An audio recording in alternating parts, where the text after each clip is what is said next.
خەڵکی دەوروبەری شاری سلێمانی و خەڵکێکی فەقیرین بە نامابردوو بۆ ئەو شوێنە. ئەو شوێنە لە ئەسڵا خۆی کراوە، بینایەکی کۆنی ڕژێم بووە کە وەختێ تەرحیلی حکوومەتی عراقی دەستی پێ کردووە کەرکووچەکان هاتوونەتە ئەوێ.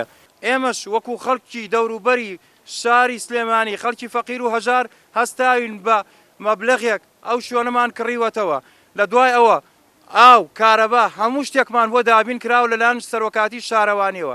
ئایا ئەو کات بۆ داگیرکەر نەبووین، بۆ تەجاوز نەبووین. داوا لە بەڕێز جەناوی کاک باڤێڵەکەین کە ئەمڕۆ ئەو چەتری هەم یەکێتی نیشتیمانی کوردستانە هەم خەڵکی فەقیر و هەژاری سنوورەکەی خۆیەتی. داوا لە بەڕێزیانەکەی ڕێبازەکەی مامون نەکات. داوا لە بەڕێزیانەکەین ئاینە ڕێبازی جەناوی مام بگرێتە بەر داکۆکی کاروێ لە خەڵکی فەقیر و هەژار.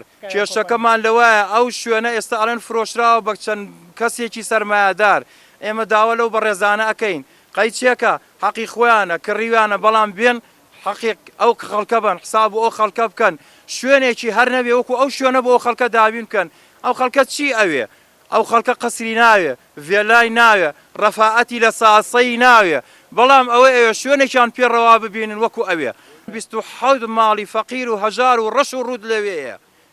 ئێمە داوا هەمدیس ئەیڵێمەوە دووبارە و سەدبارەی ئەەکەمەوە لە جەنابی کاک قوبات با بێ بەهانای ئەو خەڵکەوە ئەو خەڵکە خەڵکی ئەم شارەیە خەڵکی ڕەش و ڕووتە یان لەوێ دەرمانکەن بۆ چۆ بۆ سەر جادە خوا هەڵەگرێ خوا هەڵئەگرێ ئێمە بۆوان ئەڵێن.